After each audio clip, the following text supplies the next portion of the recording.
कहानी शुरू होती है एक जादुई दुनिया से जहां 9 अलग अलग जातियां साथ रहती हैं। ड्रैगनूट्स, एल्व्स, ऑनस, dwarves, demons, dark elves, centaurs, beast folk और ह्यूमंस। इन्हीं में से एक था लाइट, एक नौजवान एडवेंचरर जो अपने परिवार को बेहतर जिंदगी देना चाहता था। लाइट अपने छोटे से गांव को अलविदा कहकर निकल पड़ता है, ताकत और पैसे की तलाश में। एक बड़े शहर पहुंचने के बाद भीड़ उसे धक्का मुक्की करती है, लेकिन वो हार नहीं मानता और एडवेंचरर्स गिल्ड ढूंढता हुआ आगे बढ़ता है। जब वो अंदर जाता है तो वहां की रिसेप्शनिस्ट उससे पूछती है कि क्या वो नया एडवेंचरर बनना चाहता है।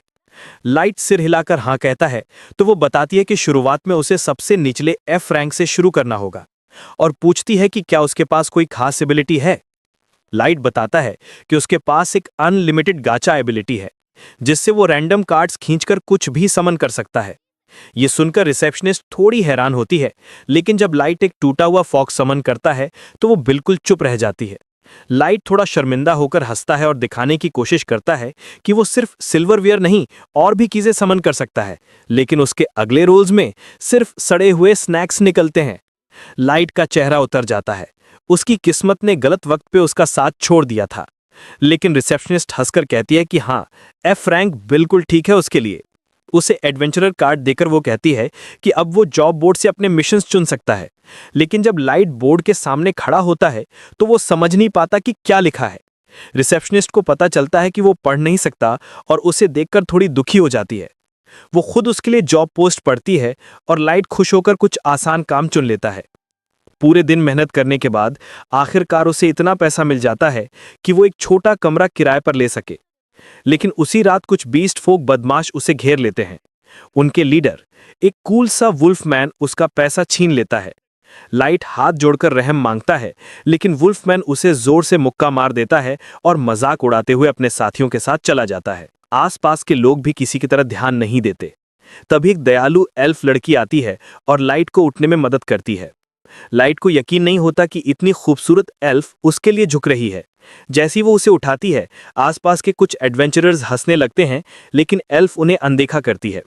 वो खुद को साशा बताती है और लाइट को अपने ग्रुप कॉनकॉर्ड ऑफ ट्राइब से मिलवाती है। इस ग्रुप में हर सदस्य किसी न किसी जाति का प्रतिनिधित्व करता है। वहां एक बीस्ट मैन गेरू, एक डीमन डियाब्लो, एक ड्वार्फ ओबैरो, एक डार्क एल्फ नैनो, एक सेंटोर सियान और एक ड्रैगनूट ड्रैगो भी होते हैं। लाइट को पता चलता है कि ये लोग 9 जातियों को एकजुट दिखाने के मिशन पर हैं और अब उन्हें एक ह्यूमन की जरूरत है। जब गेरू लाइट की तरफ हाथ बढ़ाता है तो वो पहले तो हैरान रह जाता है कि कोई उसे भी जरूरी समझ रहा है, फिर मुस्कुराते हुए उसका हाथ थाम लेता है।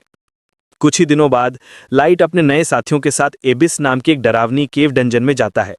जैसे ही एक विशालकाय वर्म बीस्ट उस पर हमला करने आता है, गेरू अपनी तलवार से उसे 2 हिस्सों में काट देता है। लेकिन पीछे से एक और वर्म लाइट पर झपटता है, जिसे साशा अपने तीर से गिरा देती है। वो लाइट को डांटती है कि इतनी लापरवाही मत करो, ये दुनिया की सबसे खतरनाक डंजन है, यहां जरा सी गलती मौत ला सकती है। वो बैठकर लाइट के जख्मों की मरहम पट्टी करती है और लाइट बस उसे देखता रह जाता है। उसकी आंखों में डर कम और भरोसा ज्यादा झलकने लगता है।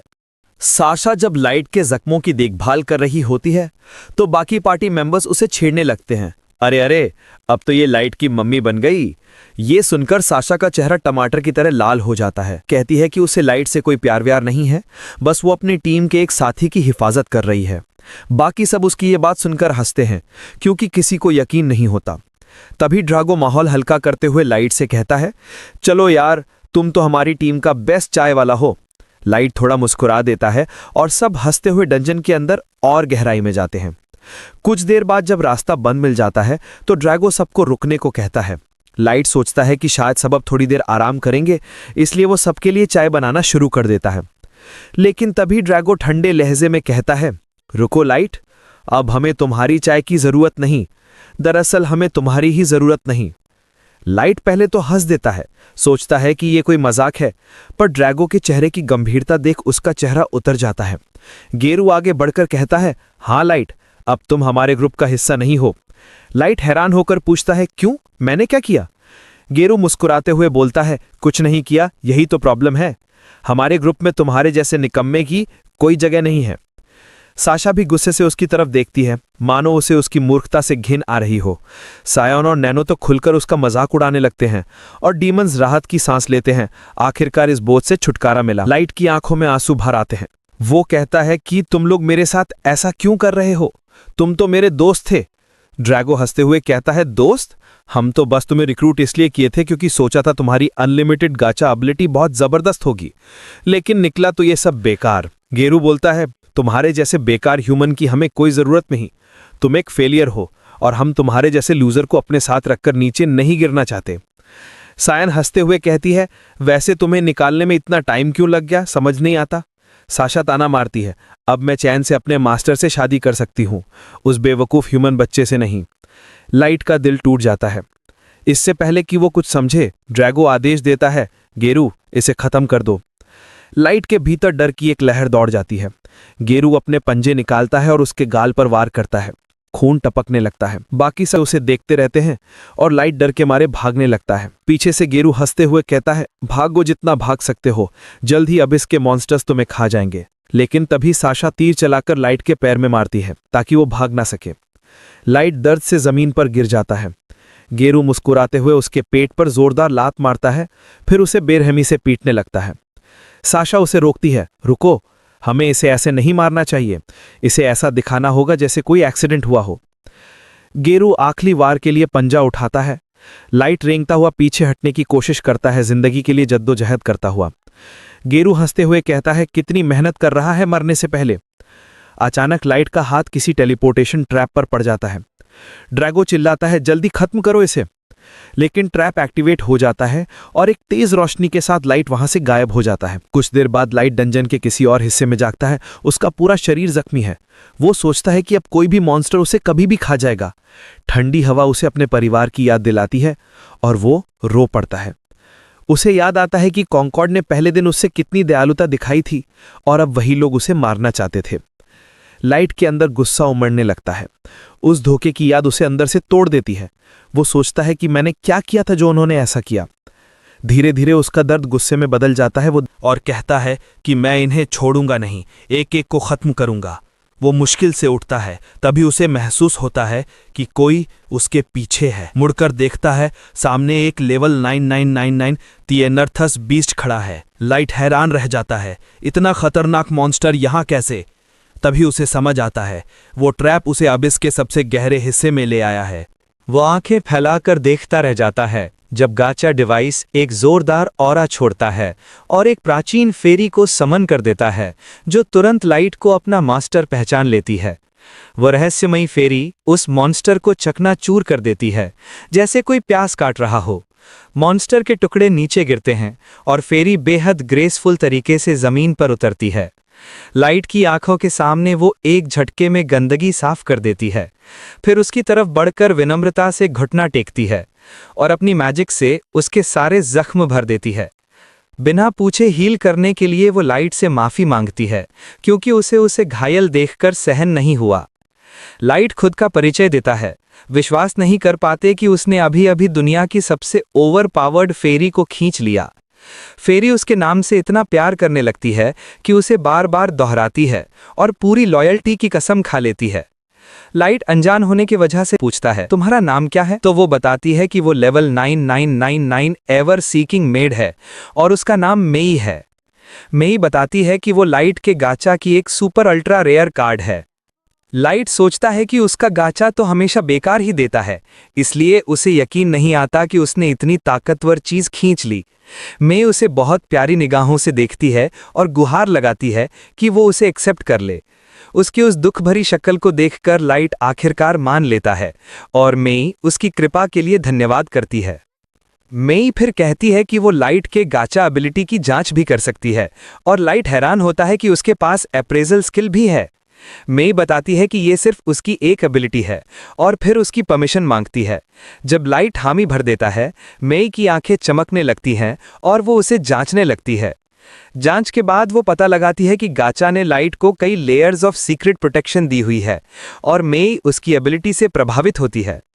वो समझाती है कि गाचा सरफेस पर बेकार लगता था क्योंकि लाइट पहले ऐसे इलाकों में जाया करता था जहां मैना बहुत कम थी, लेकिन यहां सुपर चार्ज्ड एबिस में आसपास का मैना गाचा ने सोख लिया और उसकी रेयर कार्ड आने के चांसेस बढ़ा दी। वो अनलिमिटेड गाचा कार्ड रैंक्स के बारे में बताती है, हाईएस्ट, एक्स्ट्रा रैंक और सुपर अल्ट्रा रेयर से लेकर नॉर्मल और एरर तक, और कहती है कि सरफेस पर मैना की कमी की वजह से कभी भी अच्छे पुल्स नहीं मिलते थे। लाइट की तारीफ करती है कि उसने खुद समझा कि गाचा को स्ट्रॉन्ग करने के लिए एबिस में आना चाहिए, लेकिन साथ ही चेतावनी देती है कि अकेले आना बेहद खतरनाक था।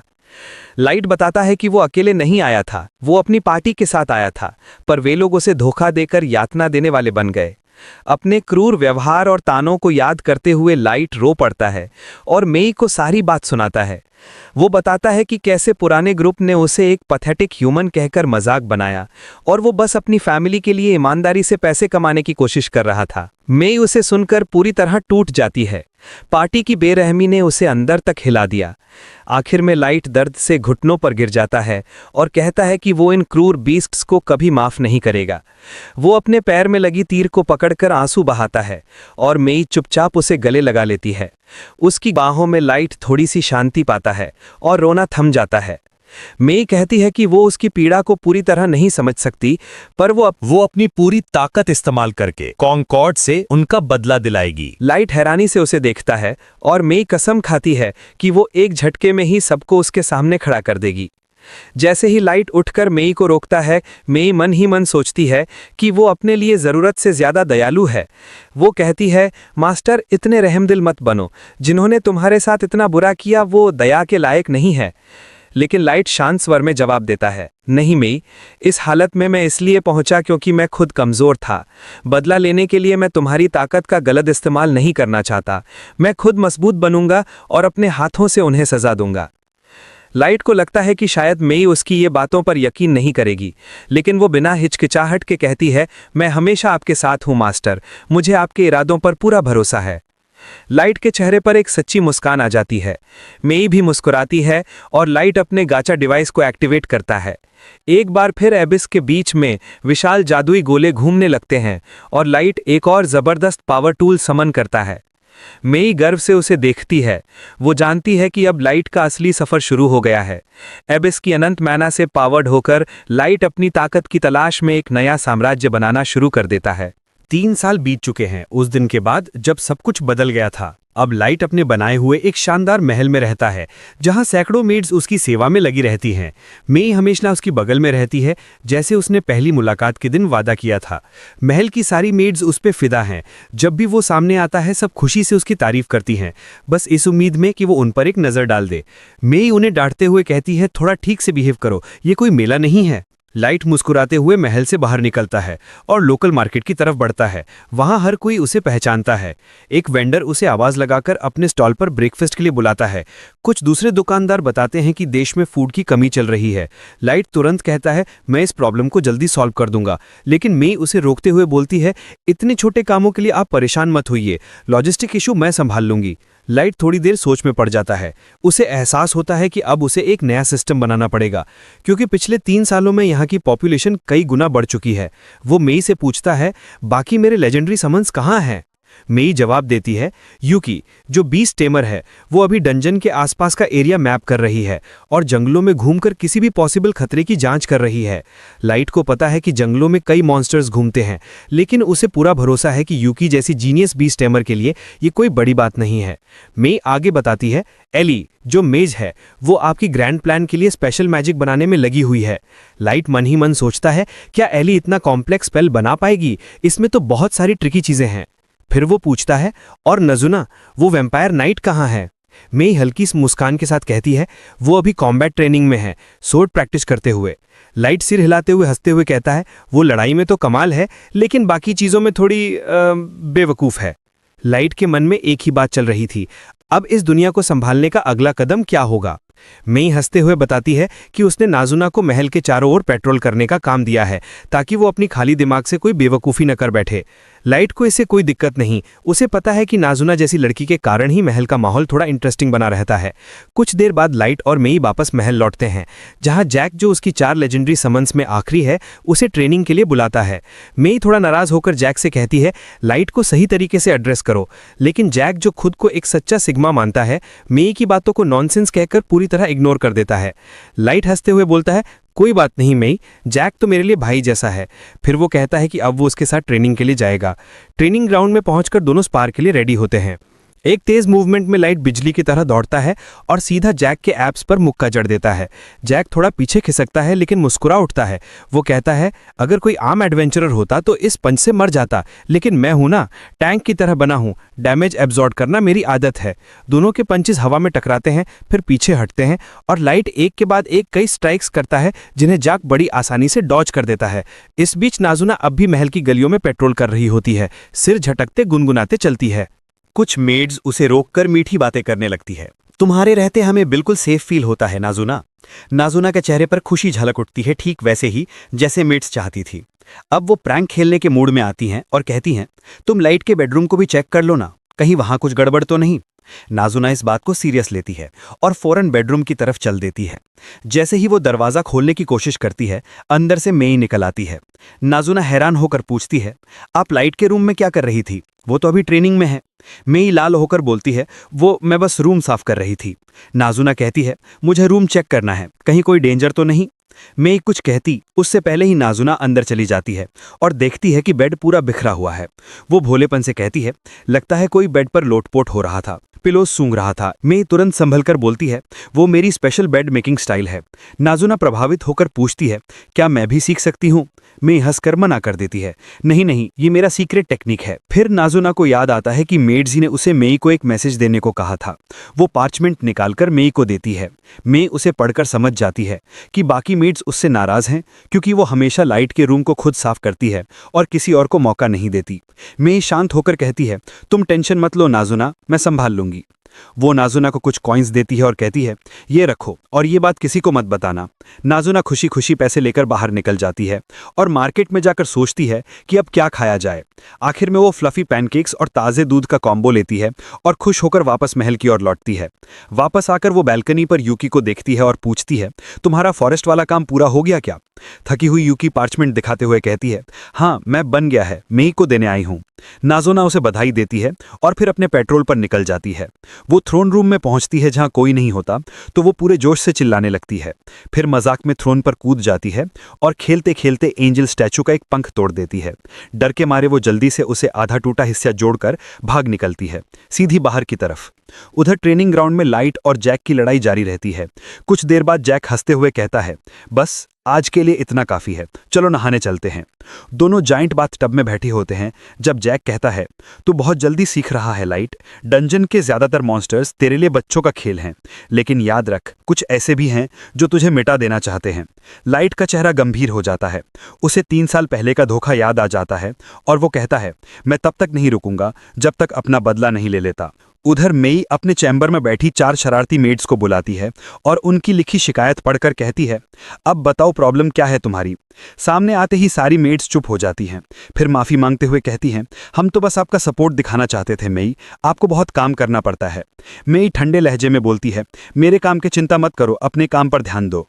वो लाइट के कमरे को साफ करने की उनकी रिक्वेस्ट ठुकरा देती है और सजा देती है, अब जाओ थ्रोन रूम तक जाने वाले हॉलवे को हाथ से साफ करो। मेड्स हैरान होकर कहती हैं, इतना लंबा हॉलवे? मेई कहती है, हाँ, ताकि तुम बिजी रहो जब मैं लाइट के साथ मिशन पर बाहर रहूं।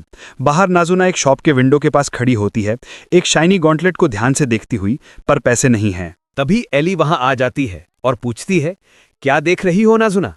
नाजुना गॉन्टलेट की तरफ इशारा करती है और पूछती है, तुम इतनी जल्दी वापस कैसे आ गई? तुम्हें तो कंस्ट्रक्शन देखना था ना। एली मुस्कुराकर कहती है, सब सही चल रहा है तो मैंने थोड़ी छुट्टी ले ली। फिर दोनों में बहस शुरू हो जाती है, कौन लाइट के ज्यादा करीब है, कौन ज्यादा इंपॉर्टेंट है। एली गर्व से कहती है, मैं तो लाइट के रिवेंज प्लान में डायरेक्टली शामिल हूं, अनलाइक यू। वो आगे कहती है, अभी कुछ दिन पहले हमने साथ में चाय पी थी और प्रोग्रेस डिस्कस की थी। अगली बार तो मैं प्राइवेट डिनर प्लान कर रही हूं। नाजुना जलकर चुप रह जाती है और एली की स्मग स्माइल कमरे में गूंज उठती है, जैसे दोनों की राइवलरी बस और गहरी हो रही हो।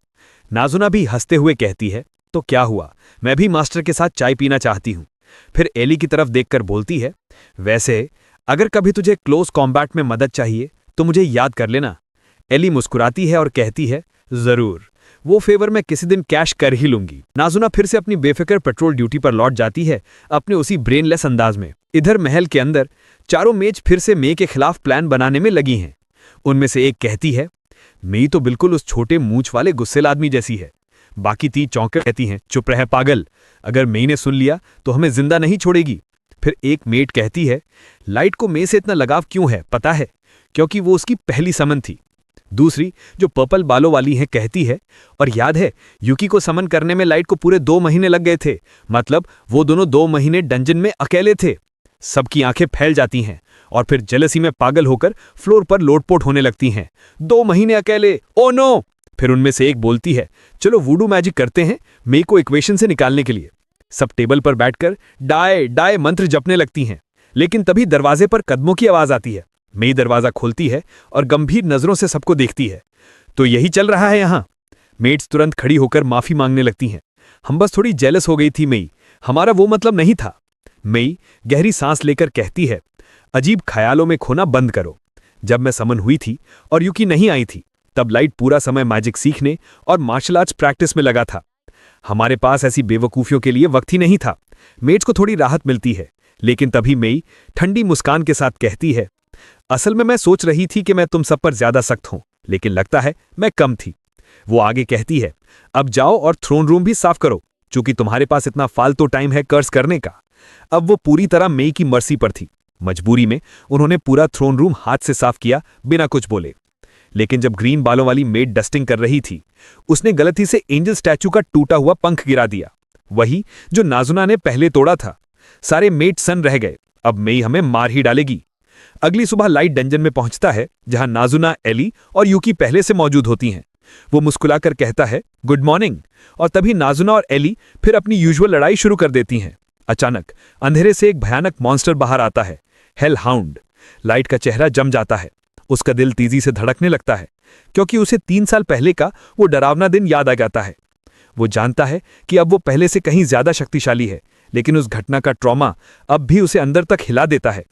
लेकिन उसकी पार्टी बिल्कुल नहीं डरती। नाजुना तलवार निकालते हुए चिल्लाती है, मैं इसे छोटे छोटे टुकड़ों में काट दूंगी। एली गुस्से में कहती है, मास्टर मुझे इजाजत दीजिए, मैं पूरी हेलहाउंड स्पीशीज को मिटा दूंगी। और यूकी शांत स्वर में कहती है, अगर मैं चाहूं तो इसे खुद नरक में धकेल सकती हूं। उन तीनों का ऑरा इतना भयंकर होता है कि हेलहाउंड खुद कांपने लगता है और पीछे हट जाता है। लाइट धीरे से उन्हें रोकता है, शांत हो जाओ सब। वो अपने डर को काबू में करता है, मॉन्स्टर के पास जाता है और उसके सर पर हल्का सा हाथ रखता है। उसे पता है अगर उसने मजाक में भी अटैक कह दिया तो उसकी लेजेंडरी समन सच में पूरी हेलहाउंड रेस को मिटा देंगी। वो उनकी तरफ मुड़कर गंभीर आवाज में कहता है, अब समय आ गया है, आज हम सरफेस पर लौटेंगे और अपनी रिवेंज प्लान की शुरुआत करेंगे। नेक्स्ट सीन में हम देखते हैं कि गारू अब बीस्ट फोक फेडरेशन की राजधानी यानी सिटी ऑफ वुल्व्स में है, जहां सारे बीस्ट फोक उसके लिए जबरदस्त इज्जत दिखाते हैं। गारू रोज मिलने वाली तारीफों का पूरा मजा लेता है और बाकी सबको अपने नीचे समझता है। शहर में चलते हुए उसे एक इंसानी लड़का दिखता है जो कूड़ेदान में कुछ ढूंढ रहा होता है। गारू बिना कुछ सोचे समझे उसके पास जाता है, उसे लात मारता है और चेहरे पर थूक देता है बिना किसी वजह के। फिर उसे बोलता है कि मेरी नजरों से दूर रहो, और अपने ग्रुप के साथ एक बार में चला जाता है। वहां सबके खाने पीने का बिल वो खुद भरता है। शान से कहता है कि मेरे पास तो नोटों के ढेर हैं भाई। उसके साथी भी उसकी जमकर तारीफ करते हैं, कहते हैं कि तू तो हमारे जैसे लोअर क्लास लोगों का आइडल है यार। सबको अच्छा लगता है कि कैसे एक झुग्गी में पला बच्चा अब जल्द ही लीडर बनने वाला है। गारू ने समझाता है कि ये इतना आसान नहीं है। बीस्ट फोक को अपने जन्म से अपने इंस्टिंक्ट्स का सही इस्तेमाल करना सीखना पड़ता है। बाकी लोग कहते हैं कि भाई तेरा इंस्टिंक्ट तो सब में सबसे टॉप है, ड्रैगनॉट्स तक तेरी स्किल्स के आगे झुकते हैं। गारू हंसकर कहता है, भाई सब नाक का खेल है, स्मेल ही सब कुछ बताती है। बस सही काम सूंघो, गंदे कामों से दूर रहो, यही राज है मेरे सक्सेस का। वो बताता है कि कैसे उसे 3 साल पहले एक बड़ा काम मिला था और उसी से उसकी जिंदगी बदल गई। सब जानते हैं कि वो कॉन्कर्ड ऑफ ट्राइब्स वाले मिशन की बात कर रहा है, तो उससे पूछते हैं कि भाई वो वाला काम था क्या। गारू मुस्कुराता और बोलता है, अरे वो तो सीक्रेट है, फेडरेशन ने मना किया है कुछ बताने से। सब माफी मांगते हैं और फिर पीने लगते हैं। लेकिन गारू का दिमाग 3 साल पुरानी बातों में चला जाता है। उसे याद आता है वो अब तक का सबसे आसान और मजेदार काम था। बस एक इंसानी बच्चे को मारना था जिस पर शक था कि वो किसी तरह का माइस्ट्रो है। उसने उसे मार दिया और आज वो अमीर और फेमस है। बस एक बात खटकती है, वो लाइट कभी मिला नहीं जब से वो टेलीपोर्ट हुआ था। लेकिन गारू को यकीन है कि वो बचा नहीं होगा। फिर भी वो सोचता है कि ये माइस्ट्रो आखिर ऐसा क्या है जिसे दुनिया भर के देश पागलों की तरह ढूंढ रहे हैं। पर फिर खुद को रोक लेता है, ज्यादा खोदना ठीक नहीं। तभी बार का माहौल बदल जाता है। दरवाजा खुलता है और एक लड़की अंदर आती है, मेई। वो सीधा गारू से पूछती है, क्या तुम कॉन्कर्ड ऑफ ट्राइब्स के मेंबर थे?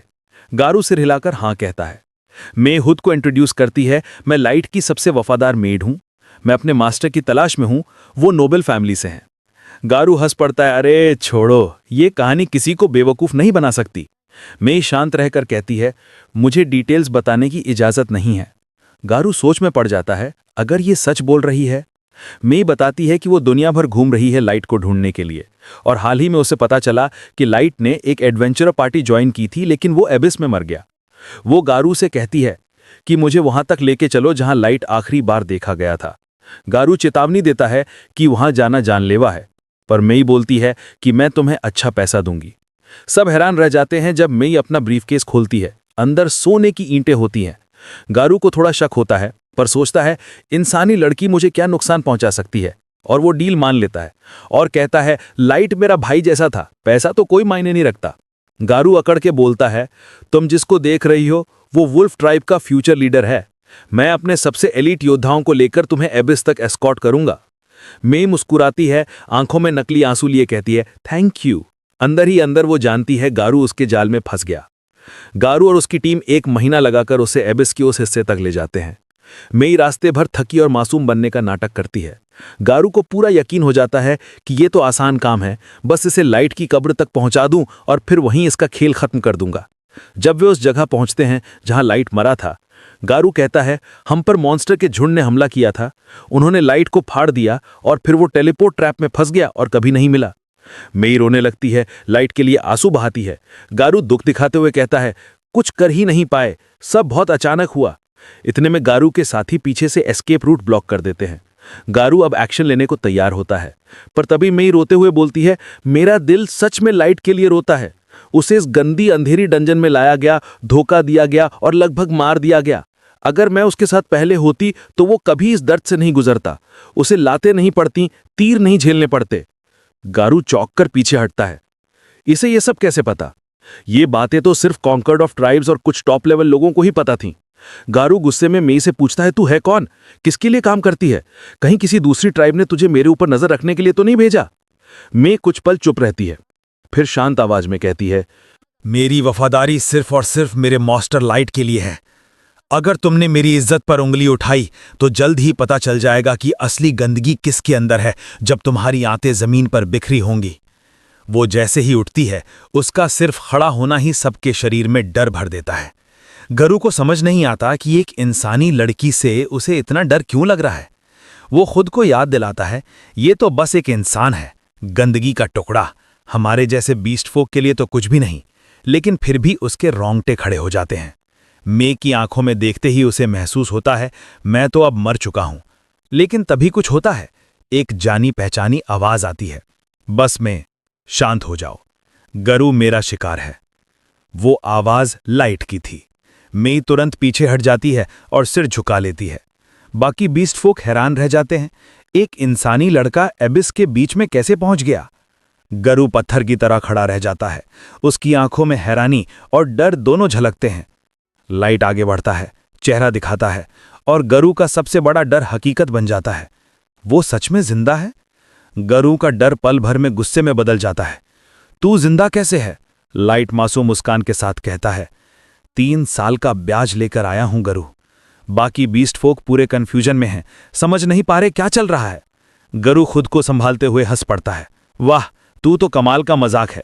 एक लेवल 15 का इंसान मेरे जैसे लेवल 150 के सामने बदला लेने आया है। इंसान सच में बेवकूफ ही होते हैं। वो जोर से हंसता है। कभी कभी सोचता हूं भगवान का शुक्र है कि इंसान इतने मूर्ख पैदा हुए। गरू कहता है, अब जब मैं तेरा सिर काट के फेडरेशन ले जाऊंगा तो मुझे बीस्ट फोक का लाजा बना देंगे। लाइट हल्की सांस छोड़ता है, तुझे जरा भी क्यूरियोसिटी नहीं है कि मैं जिंदा कैसे हूं? या मैं मेरे साथ क्यों है? गरु मानता है कि सवाल वाजिब है। सही कहा तूने, पर फर्क नहीं पड़ता। दो इंसान हमारे जैसे बीस्ट फोक के सामने क्या कर लेंगे? मेरी टीम के सब लोग 130 प्लस लेवल के हैं और तू बस एक इंसान, वो भी किसी काम का नहीं। गरु सोचता है कि शायद वो तभी बचा क्योंकि मे ने किसी तरह उसे बचा लिया। लाइट कुछ नहीं कहता, बस हल्का मुस्कुराता है। गरु अब टाइम बर्बाद नहीं करता। अब दिखा दूं असली जानवर कौन है। वो अपनी पूरी टीम को हमला करने का इशारा देता है, लेकिन अगले ही पल सिर्फ 1 सेकंड में सबके सिर हवा में उड़ जाते हैं। मे खड़ी होती है, सबको पता भी नहीं चला कि हुआ क्या। वो ठंडी नजरों से गरु को देखती है। जो भी मेरे मास्टर को धमकाएगा उसका सिर ऐसे ही उड़ेगा। लाइट उसे देखकर मुस्कुराता है। थैंक्स मे, अब एग्जिट ब्लॉक कर दो। मे थोड़ा शर्माती है लेकिन तुरंत आदेश मानती है। कोई यहां से निकल नहीं पाएगा मास्टर। बीस्ट फोक में अफरा तफरी मच जाती है। गरु चिल्लाता है, शांत रहो, वो बस ट्रिक थी, सस्ते वार ही कर सकते हैं इंसान। लाइट कहता है, 3 साल में भी तू नहीं बदला गरु। अब भी सोचता है इंसान कमजोर होते हैं। गरु गर्व से कहता है, कमजोर नहीं, बेकार हैं। हमारे मुकाबले तो कुछ भी नहीं। हमारी रेस फूड चेन के टॉप पर है। लाइट धीरे से पूछता है, तो फिर तेरे 2 साथी अभी मरे कैसे? गरु बड़बड़ाता है, शायद तूने कोई मैजिक आइटम यूज किया होगा। फिर गुस्से में वो और उसकी बाकी टीम दोबारा लाइट पर झपटते हैं, लेकिन इस बार लाइट बिना किसी कोशिश के उन्हें हवा में उछाल देता है। एक एक करके सब गिर जाते हैं। वो नीचे झुककर कहता है, बस इतना ही था। गरु गुस्से में दांत पीसते हुए उठता है, मैं तेरे जैसे गंदे इंसान से बेहतर हूं। वो अपनी जेब से एक चमकता हुआ मैजिक मार्बल निकालता है। अब तेरा चेहरा मिटा दूंगा इस दुनिया से। वो मार्बल जमीन पर फेंकता है और पूरा इलाका हिल जाता है। धुएं के बीच से निकलता है मैजिक बीस्ट फेनरिर। गरु गर्व से चिल्लाता है, अब देख, ये मेरा ट्रम्प कार्ड है, लेवल 500 फेनरिर। बाकी बीस्ट फोक हैरान रह जाते हैं, इतना ताकतवर बीस्ट। लेकिन लाइट बस हल्की सांस छोड़ता है। लेवल 500? बस? गरु हंसते हुए कहता है, अब तो तू पागल हो गया है। अब रो गिड़गिड़ा जैसे 3 साल पहले किया था। लाइट बस शांति से कहता है, आजा गरु, मैं अपनी जगह से हिलूंगा भी नहीं, कर जो करना है। गरु गुस्से में चिल्लाता है, तो मरने की तैयारी कर ले। फेनरिर पूरी ताकत से गरजता है। उसका मैजी बीस्ट हाउल पूरे माना पूल को एक ही ब्लास्ट में छोड़ देता है और पूरा एबिस हिल उठता है। गरु को पूरा यकीन था कि यह ब्लास्ट किसी भी इंसान को राख में बदलने के लिए काफी है, लेकिन उसकी हंसी वहीं थम जाती है जब वो देखता है कि लाइट उसके सामने बिल्कुल सही सलामत खड़ा है, एक खरोंच तक नहीं। वो अविश्वास में जम जाता है, जबकि लाइट बहुत आराम से कहता है, इतने स्टाइलिश नाम रख लिए अपने अटैक के, लेकिन असल में तो बस थोड़ा धूल उड़ाया है तूने। गरु के लिए यह बात समझना मुश्किल था कि कोई इंसान लेवल 500 वाले मॉन्स्टर के वार को ऐसे झेल सकता है, लेकिन लाइट अब बारी अपनी समझता है। अब मेरी बारी है गरु। तूने अपने इस कुत्ते को फेनरिर बुलाया, तो अब मैं तुझे असली फेनरिर दिखाता हूं। वो अपनी जेब से एक अल्ट्रा रेयर कार्ड निकालता है और उस कार्ड से निकलता है लेवल 9000 प्राइमल गॉड वुल्फ फेनरिर। सारा माहौल जम सा जाता है, हवा भारी हो जाती है। लाइट बस धीरे से बोलता है, अपने फेनरिर को खत्म कर दो। गॉड वुल्फ फेनरिर बिना कोई कोशिश किए बस हल्की सी आइसी हवा छोड़ता है और गरु का फेनरिर पूरी तरह से जमकर बर्फ के टुकड़ों में टूट जाता है। गरु पीछे गिर जाता है, उसकी आंखों में डर साफ झलकता है। ये तो लेवल 500 फेनरिर को एक पल में मिटा सकता है। उसका सारा कॉन्फिडेंस हवा हो चुका था। लाइट शांत स्वर में कहता है, वैसे मैं चाहूं तो उस लेवल 520 को अकेले ही खत्म कर सकता था। गरु के चेहरे पे सवालों की लकीरें हैं, तो लाइट फैसला करता है सच्चाई दिखाने का। वो मुस्कुराकर अपनी स्टैट्स दिखाता है, लेवल 9999। पूरा हॉल हैरानी से भर जाता है।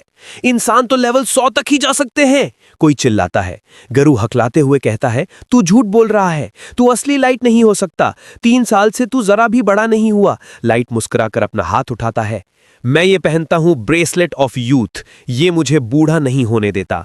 मुझे वो सारे दर्द, गुस्सा और डर याद रखने देता है जो मैंने 3 साल पहले झेले थे। अब गरु को समझ आ जाता है, ये इंसान नहीं, राक्षस है। वो डर के मारे हथियार फेंक देता है और जमीन पर झुक जाता है। कृपा करो लाइट, मैं मजबूर था। फेडरेशन ने आदेश दिया था, मैंने कभी तुझे नुकसान पहुंचाना नहीं चाहा। वो बाकी सब पर इल्जाम डालने लगता है, आज का प्लान भी मेरे साथियों का था, मैंने कुछ नहीं किया। बाकी बीस्ट फोक उसकी झूठी बातों पर गुस्सा होते हैं, पर गरु उन्हें चुप करा देता है। हाँ, मैंने धोखा दिया, पर याद है ना लाइट, हमारे बीच अच्छे पल भी थे। लाइट उसकी एक भी बात पर ध्यान नहीं देता। वो सीधा पूछता है, 3 साल पहले जो माइस्ट्रो की बात तुम लोगों ने की थी, वो क्या थी? सरकारें उस माइस्ट्रो को ढूंढने में इतनी पागल क्यों हैं? गरु डरते हुए कहता है, हमें बस कहा गया था कि उसे ढूंढो, बाकी कुछ नहीं बताया गया। लाइट की आवाज ठंडी पड़ती है। और जब तुम्हें पता चला कि मैं माइस्ट्रो नहीं हूं, तब तुमने मुझे मारने की कोशिश क्यों की? गरु गिड़गिड़ाता है, मुझे सच में कुछ नहीं पता। बाकी 20 फोक जान बचाने के लिए झूठ बोलने लगते हैं। हमें पता है, हमें जवाब पता है।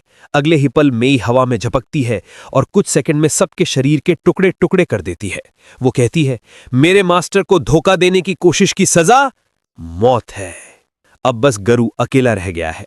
लाइट उसकी ओर बढ़ता है। एक और सवाल है। वो पूछता है, अगर मैं सरफेस वर्ल्ड पर युद्ध छेड़ दूं तो क्या तुम्हें लगता है मैं जीत सकता हूं? लाइट चेतावनी देता है, झूठ मत बोलना, मेई के पास आई ऑफ ट्रूथ है, वो सब देख लेती है।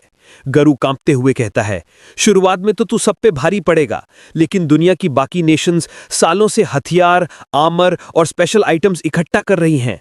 अकेले तू शायद मुश्किल में पड़ जाएगा। लाइट हल्के से मुस्कुराता है, यही तो मैं जानना चाहता था। एक इंसान चाहे कितना भी ताकतवर क्यों ना हो, युद्ध एक अकेले की चीज नहीं होती। फिर वो अपने पास की टेलीपोर्ट कार्ड निकालता है और दोनों गायब हो जाते हैं। गरु डर के मारे आंखें बंद करता है और जब खोलता है तो खुद को एक विशाल महल में पाता है। वहां हजारों क्रीचर्स लाइट के सामने झुके हुए हैं।